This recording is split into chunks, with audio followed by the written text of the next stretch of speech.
Hello nakama, bagaimana kabar kalian semua? Semoga kita selalu diberi kesehatan ya dalam menjalani pandemi ini. Dan selalu doakan agar pandemi ini cepat segera berakhir. Oke, mumpung lagi hangat-hangatnya membahas soal supernova, karena yang kita tahu 5 supernova sudah ada di hadapan Kaido pada chapter yang ke-1000. Jadi, kita akan membahas salah satu karakter supernova yang kemungkinan besar dia mempunyai banyak misteri. Dan juga banyak clue yang mengindikasikan kekuatan beserta status sebenarnya dari karakter ini. Dia adalah Killer alias Kamazao the Manslayer. Oke, sangat unik sekali membahas tentang karakter kita yang satu ini, terutama kekuatan dan juga dari mana sebenarnya killer ini berasal. Kali ini Tamagon coba berteori mengenai asal-usul dari killer ini ya. Ada indikasi killer ini ternyata adalah keturunan dari ras mata tiga yang ada di One Piece. Dan sejauh ini ada clue yang mungkin mengisyaratkan bahwa killer ini adalah keturunan bangsawan sepertinya, ataupun orang penting yang ada di One Piece. Karakter ini akan mungkin sedikit spesial karena memang dia adalah salah satu bagian dari supernova yang akan ditonjolkan oleh Oda Sensei pasca time skip terjadi. Bagaimanakah Tamagon bisa membuktikan hal itu? Kita akan bahas kupas tuntas di sini semuanya, oke? Tapi sebelum kita berlayar, pastikan dulu kalian padamkan tombol merahnya ya, dan jangan lupa like-nya jika kalian suka dengan pembahasan ini. 1 like akan mengobati killer dari ancaman efek buah smile. Jika sudah, terima kasih banyak dan langsung saja kita gas. Tarik jangkar dan mari kita berlayar.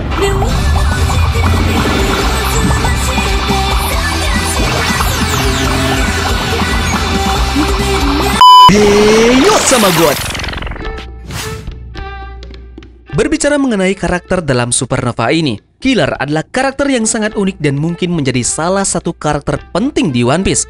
Kita semua setuju bahwa ada sesuatu yang terjadi dengan karakter ini. Mungkin dia adalah salah satu supernova yang tidak banyak kita ketahui misterinya. Bahkan, penampilannya masih menjadi misteri. Namanya benar-benar terdengar lebih seperti nama panggilan. Pasti ada nama lengkap dari killer ini mestinya. Oke, jadi mari kita mulai dengan beberapa hal yang kita ketahui bersama. Pertama, dia adalah bagian dari bajak laut Kid yang mungkin berada di urutan kedua. Setelah resmi, dia digambarkan sebagai kru pertarung. Dia terlihat untuk pertama kalinya di Kepulauan Sabaody dengan bounty 162 juta belly yang menjadikannya satu-satunya non-kapten dengan Zoro bagian dari generasi terburuk. Kita bisa melihat beberapa keunggulan dari dia berkelahi, seperti kecepatan adalah karakteristik utamanya. Dia juga menggunakan 2 belah pedang, tapi itu bisa kita lihat seperti sabit yang selalu berputar pada kedua tangannya. Kemudian yang kedua, perlu dicatat bahwa dia satu-satunya di antara kru yang memanggil Kid dengan namanya, bukan kapten atau bos seperti yang lain. Ditambah dia tampaknya sangat berpengetahuan. Kita bisa katakan bahwa killer ini adalah orang yang paling cerdas dalam kapal bajak lautnya. Dia juga mungkin adalah aktor dan perancang strategi dalam bajak laut Kid. Nah, Oda membocorkan beberapa hal lagi tentang dia selama bertahun-tahun. Killer dan Kid sebenarnya sudah lama berteman. Mungkin sejak mereka masih sangat muda ya. Dia 4 tahun lebih tua dari Kid. Dia suka memasak dan bermain drum. Dan dia makan atau minum dengan topengnya. Artinya, Killer ini direkrut oleh Kid karena dia memang teman kecil atau sahabat Kid dari kecil. Dan sudah dikonfirmasi, Killer itu lebih tenang dan lebih bijaksana daripada kaptennya. Oke, kali ini tidakkah kalian sedikit curiga dengan perawakan atau penampilan yang ditampilkan oleh karakter Killer ini? Killer yang kita ketahui adalah karakter dengan penutup wajah pada awal kemunculannya di Arc Sabaody. Awalnya, Tamagon dan para penggemar OP Lovers mungkin sedikit curiga ataupun sedikit berargumen bahwa ada yang spesial dari Oda kenapa Killer ini memakai sebuah topeng. Nah, sekarang kita beralih dulu dan flashback lagi ke cerita Arc Wano Kuni sebelumnya. Di beberapa titik setelah pertemuannya dengan Kaido, Kurozumi Orochi menawarkan Killer kesempatan untuk menyelamatkan kaptennya dengan memberinya buah smile. Buah itu mengubah Killer menjadi mendapatkan efek samping dari buah tersebut, dan dia kemudian dikenal sebagai Killer Kamazao. Menurut sebuah surat kabar di Wano, dia bertanggung jawab atas pembunuhan jalanan di jalan ke-8 di distrik 2 Ibu Kota Bunga. Namun setelah itu, singkat cerita, akhirnya Killer dikalahkan oleh Zoro di jembatan tempat Gyukimaru bertemu dengan Zoro. Oke, kali ini pada saat topengnya terbuka di Wano Kuni yang kemudian bahwa Kamazao itu diketahui adalah Killer. Wajahnya terlihat seperti biasa-biasa saja kan? Namun yang patut kita catat, dia menggunakan sebuah perban yang direkatkan di wajahnya. Nah, sepertinya Oda Sensei sedang bermain-main dengan para penggemarnya, terutama para teoritis dari OP Lovers. Awal wajah dari Killer ditampilkan dengan menggunakan sebuah topeng dan sekarang, setelah dia membuka topengnya, malah yang terlihat adalah wajah yang menggunakan perban. Apakah ini tidak aneh menurut kalian?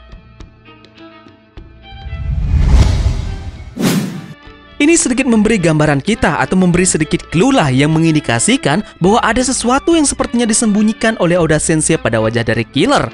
Sekarang sepertinya dia menggunakan sebuah perban untuk menutupi jidatnya yang kemungkinan di jidatnya itulah terdapat sebuah mata lagi satu yang memungkinkan dia berasal dari ras tiga mata. Nah, killer ini sengaja menyembunyikan wajahnya menggunakan topeng. Lalu, kemudian sepertinya Oda kembali memainkan plotnya dengan memberi perban pada wajah killer. Kita tahu bersama bahwa perkataan dari Big Mom adalah ras mata tiga adalah ras yang paling langka di dunia. Dan yang kita ketahui bersama, bahwa hanya satu orang karakter saja yang diketahui masuk ke dalam ras mata tiga ini, yaitu Pudding. Apakah memang killer ini ada indikasi masuk ke dalam ras mata tiga yang dimiliki oleh bajak laut Kid? Oke, bagi kalian yang belum tahu, mata tiga ini mempunyai kelebihan yaitu bisa membaca poneglyph. Seperti perkataan Kaido pada chapter 999 yang menyebut bahwa apakah Pudding sudah membangkitkan kekuatan mata ketiga miliknya yang bisa membaca poneglyph. Ini akan semakin menambah keunikan dari killer karena dalam menemukan One Piece, para bajak laut ini harusnya bisa membaca sebuah poneglyph guna menuju ke Laugh Tale. Jika Straw Hat Pirate punya Nico Robin, apakah Kid Pirate punya killer untuk melakukan hal ini? Tentu saja setiap bajak laut harus mempunyai orang yang bisa membaca poneglyph, bukan? Jika kalau tidak punya, hal yang semacam itu jadi sia-sia saja perjalanan bajak laut untuk menemukan One Piece. Tentunya karena untuk menuju ke pulau terakhir kita harus mendapatkan 4 Road Poneglyph. Ras ini memiliki potensi untuk mendengarkan Voice of All Things. Jadi potensi untuk bajak laut Kid menyaingi bajak laut topi jerami dalam memperebutkan One Piece semakin sengit tentunya, bukan?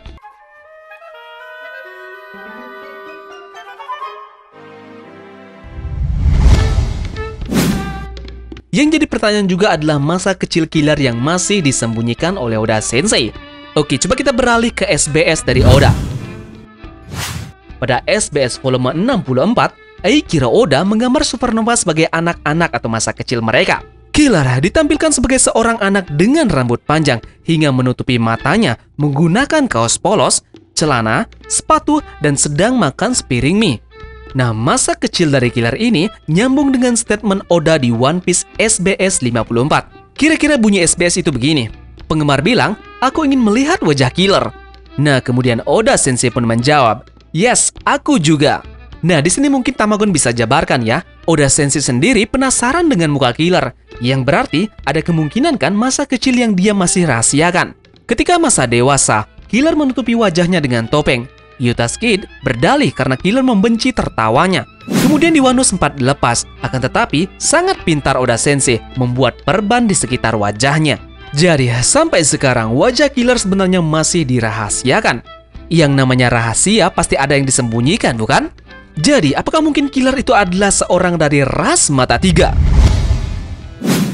Jika kalian teliti dan coba melihat lagi chapter-chapter sebelumnya, kita pasti melihat beberapa karakter yang mempunyai warna rambut pirang. Lalu, apa masalahnya dengan karakter rambut pirang dalam One Piece ini? Mari kita lihat bersama.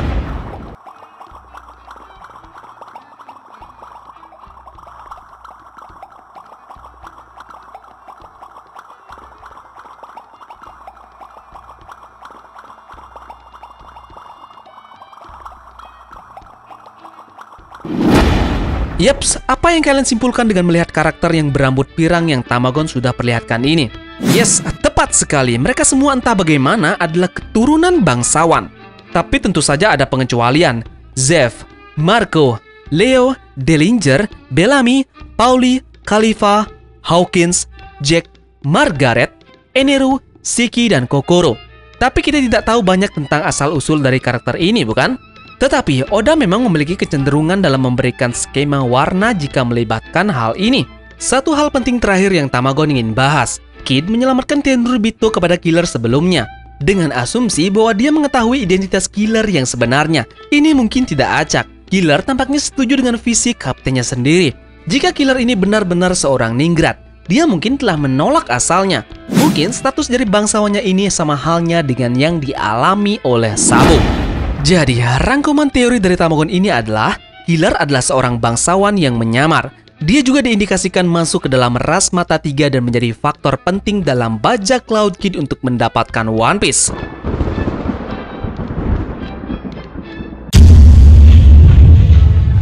Menurut kalian, bagaimana potensi Killer dalam menjatuhkan Kaido nanti? Apakah dia akan berperan besar di dunia One Piece ini dan menjadi pesaing utama dalam mendapatkan One Piece? Tulis pendapat kalian di kolom komentar ya. Dan jangan lupa like-nya jika kalian suka dengan pembahasan ini. Terima kasih sudah menonton.